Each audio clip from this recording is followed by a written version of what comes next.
Como o coração partido de uma jovem se transformou em uma jornada inesperada de valor, coragem e destino. Ela estava sentada no restaurante mais aconchegante da cidade, um lugar onde as luzes douradas criavam a ilusão de que nada realmente ruim podia acontecer ali. O perfume cítrico da mesa recém-arrumada, o brilho do copo, o suave crepitar da vela, tudo parecia preparado para um momento importante. E ela acreditava que seria.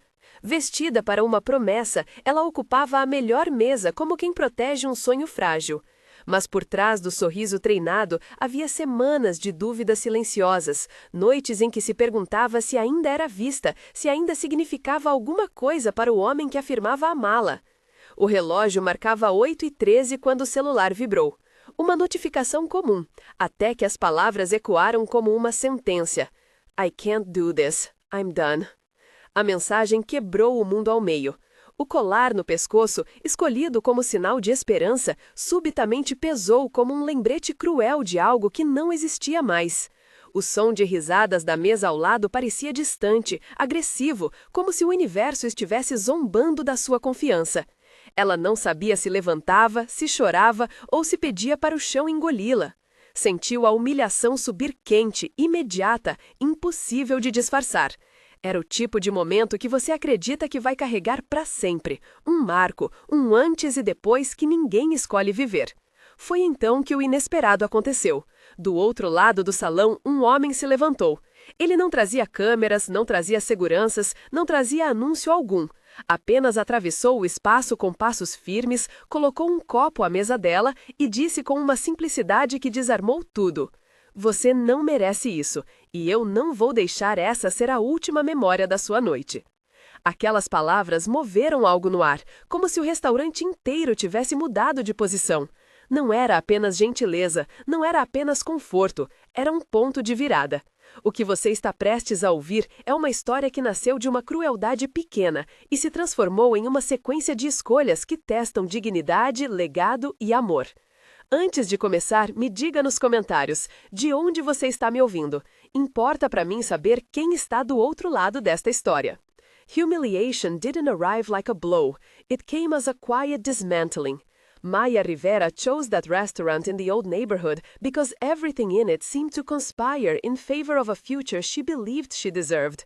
The amber glow of the lamps that flattered her freckles, the scent of charred lemon drifting from the bar, the piano played low as if escorting a proposal. She had dressed in hope, not just in a dress. But as the minutes gathered weight, the restaurant became a stage, and she, a character without lines. The smell of toasted garlic and rosemary was almost offensive now. Distant conversations stitched themselves into an uneven hum. A child laughed. A fork fell. The air chilled. The fold of the napkin beneath her fingers grew damp, but Maya only noticed when her phone buzzed. The message appeared clean, cold, almost sterile. I can't. It's over. The room seemed to tilt. Glances cut across her table like blades. The clock above the bar, once charming, marked a line between before and after. Sophia Park, 2 tables ahead, leaned forward, eyes narrowed. Maya, are you okay? The waiter hesitated with a care that hurt. Marco Diaz, the sommelier, offered fresh bread, as if offering ransom. Maya tried to hide the tremor in her hands as she dialed. Once, twice, no answer. And it was in the silence between the ring and the nothing that someone stood. A man in a graphite coat walked toward her with the precision of someone listening to the same broken clock that governed the moment. He made no spectacle. He simply stopped, steady, and said, "Sit down. Don't let this define your night." His voice carried the gravity of someone used to fixing what others had broken. It was Ethan Hole. He set a glass on the table, a soft touch against the rim. The sound ran through the room like a thread of promise. Shame began to retreat. So did strangeness. Something new, improbable, took its place. They sat while the rain turned the window into a silver mosaic, and the city reflected fragments of light. Ethan didn't begin with big questions. He opened small doors. How she took her coffee, which book she would reread on vacation, how she got the scar on her finger, the bike fall at 12, eternal embarrassment. He avoided the text, avoided the name. He gave space. The bread tasted of warm butter. The air carried notes of lemon and roasted pepper. Between those details, a rhythm was born. 8 exchanges of sentences, each one opening a crack of trust. I thought today would be different. Sometimes what should change just isn't ready. Did you plan to interrupt a stranger? Plan? No, but I had to. I felt exposed. No one there was seeing you, only you. It still hurts. Then let it hurt, then let it go. Do you think I can? I can try to remind you. Why? Because small injustices also need a witness. They weren't just words. They were involuntary declarations. The candle flame leaned, as if listening. The clock kept its silent count. And before the coffee was gone, Maya spoke more than she intended.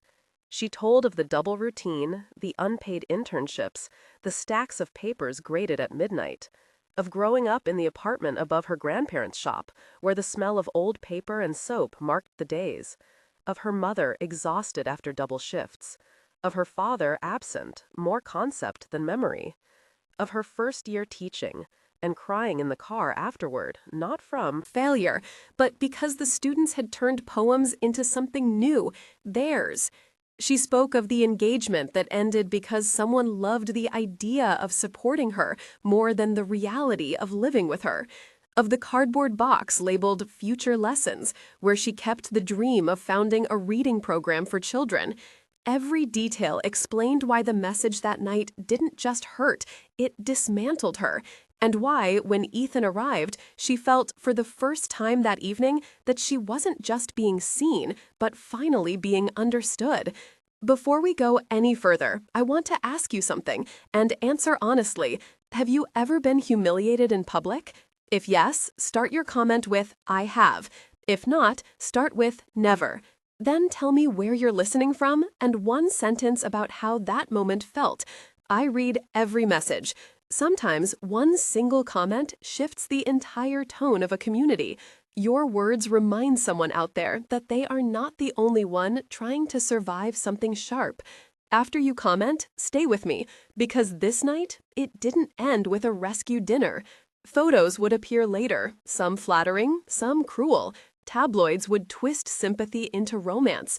Gossip columns would drop names like breadcrumbs. But in that moment, there was only a woman who had learned to fold her dreams into the smallest corners, and a man whose patience felt like a fragile roof, just strong enough to stand under. They talked about small legacies and impossible promises, about who they used to be and who they were terrified to become. The candlelight shifted across the table, and for a single heartbeat, Maya imagined a future where she didn't apologize simply for existing. A week later, the name Ethan Cole would echo the way wealthy names always echo in small towns, softly at first, then everywhere at once. Someone in the grocery line would whisper that his family owned part of the harbor, that his foundation funded scholarships for architecture students, that the Cole galleries stretched from one coast to the other. But that first discovery came alone, late at night.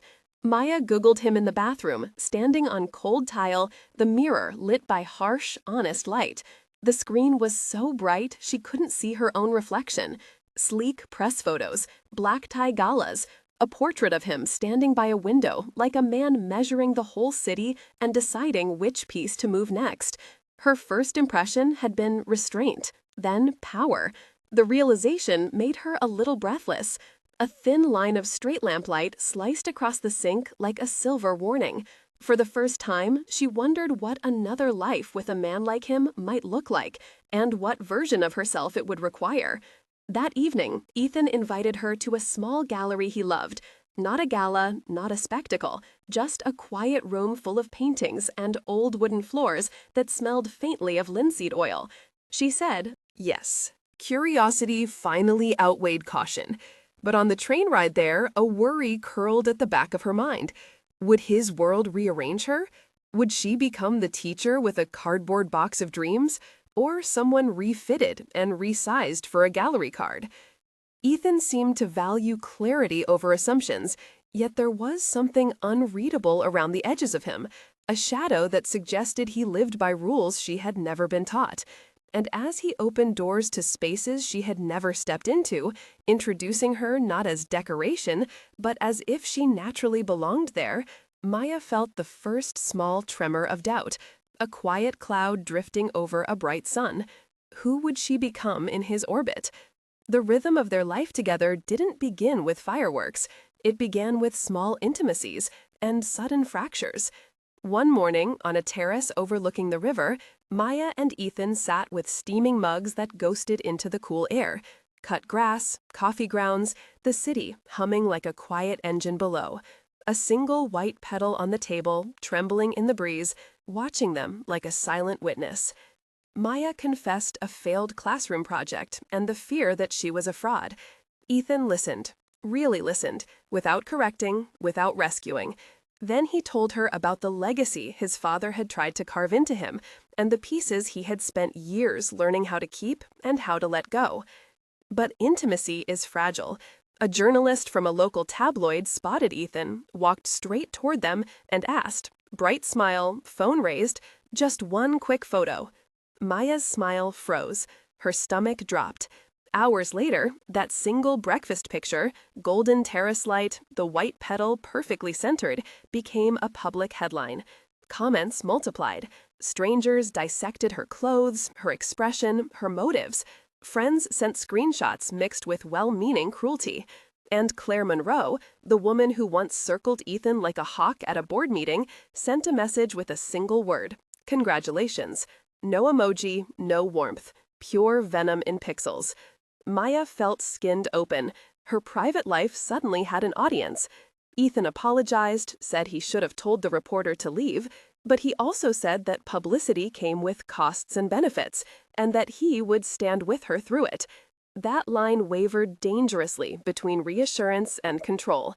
At night, Maya pressed her thumb to the tiny scar on her knuckle and wondered, was this attention a rescue or a rerouting? Breathing became work. Time stretched. At a boardroom dinner, a careless joke painted her as opportunistic. At a gala, a microphone picked up a remark that sounded like mockery. At a small gallery event, Victor Hale, a rival owner, leaned into a camera and whispered a rumor that spread like oil on water. By morning, the headline was everywhere. Humiliation returned like a ghost she thought she had buried. The gallery felt like a blade.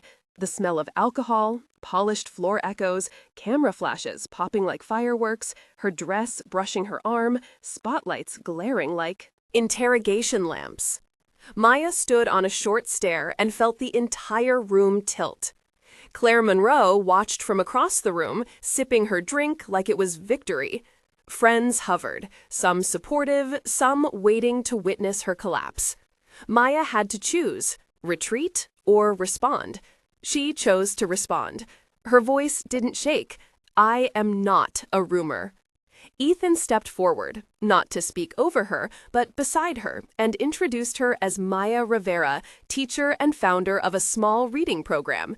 His tone so steady, the tabloids sounded childish in comparison. That night changed them. The public glare didn't just test their bond, it exposed every crack. Maya discovered that rescue without agency isn't love. Ethan proved he wanted to honor her voice. But both of them walked away wondering if a relationship could survive when the world insisted on turning them into characters. Their quiet days expanded again. Dinner on a rooftop that smelled of wet asphalt. Emails read under the soft halo of a lamp. Walks to the old bookstore with its dust and glue perfume. Car windows streaked with rain. Silences shared not as distance, but as understanding. But normalcy comes with its own tests. At a family dinner, Ethan's brother Henry, blunt as always, asked how she felt about that article. In her classroom, Marco brought flowers. Ava Bennett dropped off sandwiches and a note, "Hold on to what you love." An old neighbor, Laura Santos, waved at her in the park. These small encounters reminded Maya, Her life was more than Ethan's orbit. She had gravity of her own. One night, Ethan confessed a broken promise to his father, a moment in his 20s that left a scar across his generosity. He had once used his name to shield himself, leaving someone else to face the consequences. That truth shifted something between them. Who were they when every layer was peeled back? Could Ethan honor his vow to do no harm, even when power made shortcuts temptingly easy? The sabotage hit like a punch. Someone tampered with documents in the nonprofit reading program where Maya volunteered. Budget lines altered, emails forged, a false trail implying Maya had mismanaged funds. The sight of the falsified spreadsheets made her knees go weak. Printer ink, cold office air. Sophia reading the words aloud with horror. The accusation exploded into the public. Local news picked it up. The nonprofit board demanded an emergency meeting. This wasn't sloppy, it was engineered. Someone had crafted a lie that sounded just believable enough to ruin her. Ethan promised to help, and for once, he didn't throw money first. He assembled a team. Detective Ruiz, a digital forensics specialist, Marco checking logs, chain of custody, metadata analysis, interviews without re-traumatizing staff. Maya watched a system she barely understood begin to move, and for the first time, she stood in the center of a storm without apologizing for existing. She spoke clearly, refused to shrink, refused to let convenience outweigh truth. That refusal was its own quiet act of rebellion. As the investigation stretched across days, each new data point revealed a pattern, a reminder of how fragile reputations are and how powerful patience can be when the truth is on your side. The technical work of discovering who had altered the documents required specifics. A forensic sweep of email headers showed discrepancies in originating IP addresses, suggesting a relayed access point rather than a direct login.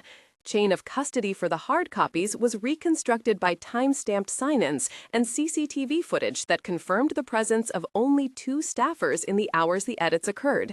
Metadata analysis conducted on the suspect files revealed that the last saved instance included an account signature that did not match any bona fide staff email and contained formatting consistent with a template used by a rival organization. These details, when explained to non-technical ears, sounded mundane, but in practice, they were decisive. Each procedural step needed to be logged and verified to withstand scrutiny in case of legal action. The careful preservation of evidence and transparent reporting to the board created a breadcrumb trail that could not be easily dismissed. Detective Ruiz conducted interviews with calm persistence. He asked each staff member to recall precise timestamps, the light conditions in the office, the smell of coffee, who had been near the printer, and any oddities that might have seemed trivial at the time.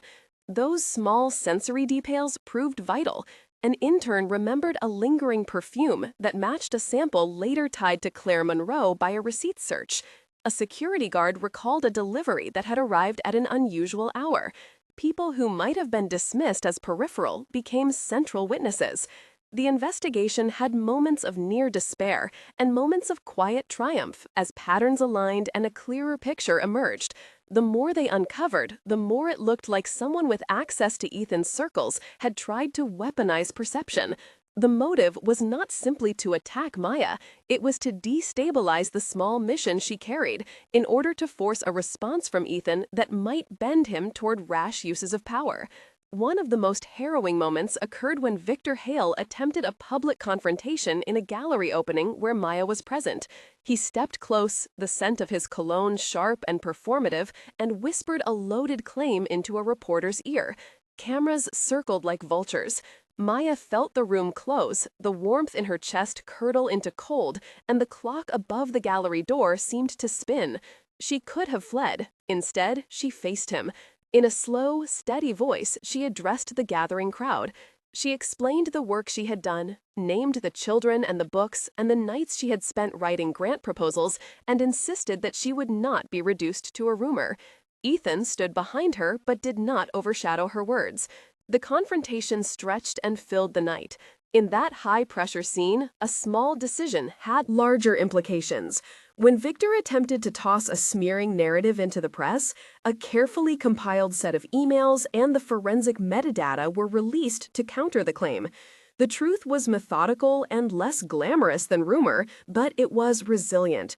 Victor's attempt at sabotage misfired. The tabloids that had leaned toward sensationalism were forced to correct and to note the evidence. The repercussion was a blow to pride for some and a relief for others. Claire Winro's earlier messages became part of a pattern that the investigators exposed. The public confrontation that had threatened to erase Maya instead forced a re-examination of motives and loyalties. There were moments when the moral choice seemed impossible. Ethan was offered by a well-meaning advisor a chance to buy silence from a blogger in exchange for a donation that would be framed as a grant. The suggestion was practical and appealed to the shortcut of influence. Ethan hesitated. He could have silenced the noise and protected Maya with a gesture that cost him little. He instead chose a different path. He refused to purchase quiet. He insisted that the work be preserved through honest accounting, through public transparency, and through a restoration of trust by re-auditing the nonprofit budget with an independent firm. This decision had consequences.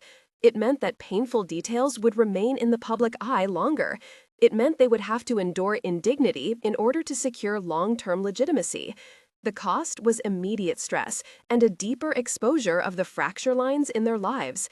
Yet it also set a new frame for how power should be used, not to shield reputation with money, but to fix wrongs with structure and accountability. Maya watched him make that decision and felt something like a relief mixed with fear.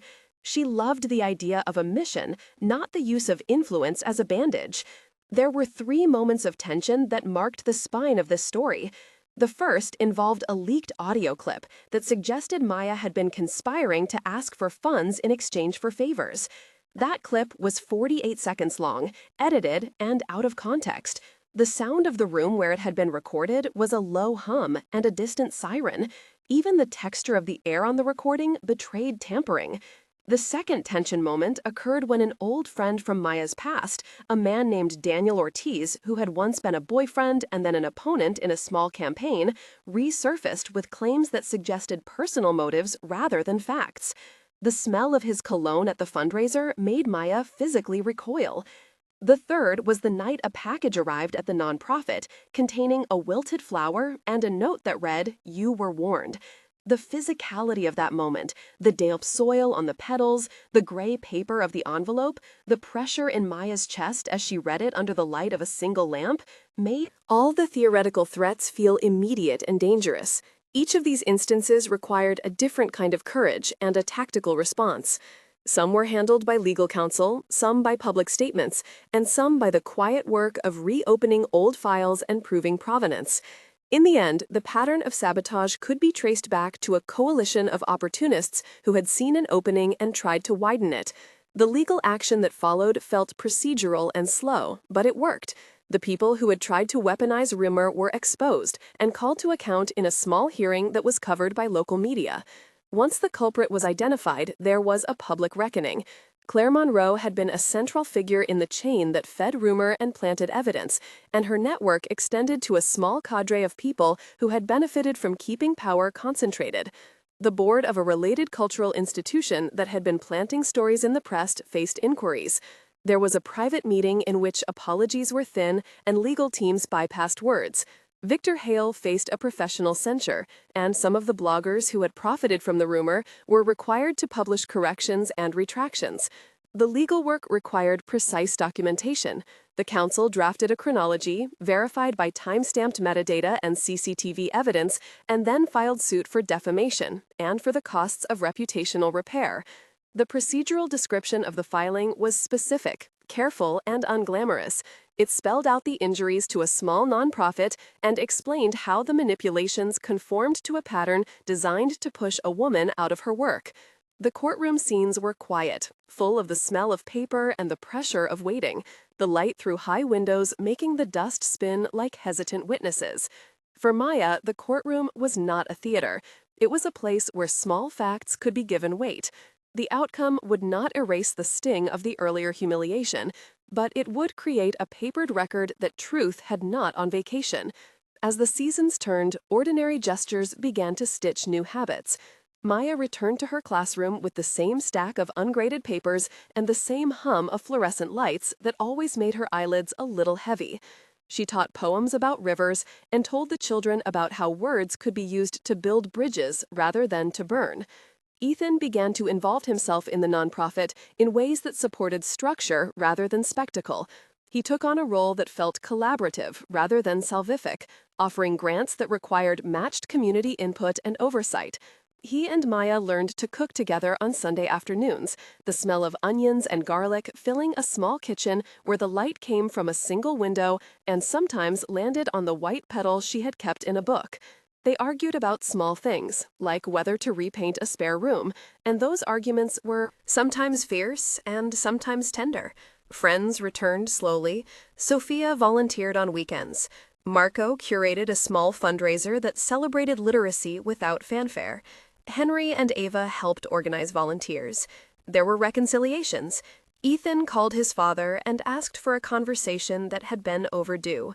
That call did not erase years of distance, but it opened a door. People who had judged from outside began to see the real patterns of work that had sustained Maya before she ever met Ethan. The crisis did not, however, disappear. There was a moment when Ethan was accused in a business forum of using philanthropic vehicles to launder influence. The accusation was thin and opportunistic, and yet it landed because it fit a narrative some were eager to accept. The tabloids smelled blood. Maya watched as his face hardened with weary resolve. They had to choose again how to respond. Ethan could have retreated into legal defenses that used deep pockets as protective armor. Instead, he proposed a radical transparency plan that he would publish publicly and that would allow independent audits of his foundation for a year. It was an unpopular move among some of his advisors, but he wanted to prove that he had nothing to hide and that power without accountability was not ethical. Maya supported him, not because she needed to demonstrate loyalty to a man, but because she had learned that integrity was often a choice that felt expensive in the moment. Their alignment on this decision became a small moral victory.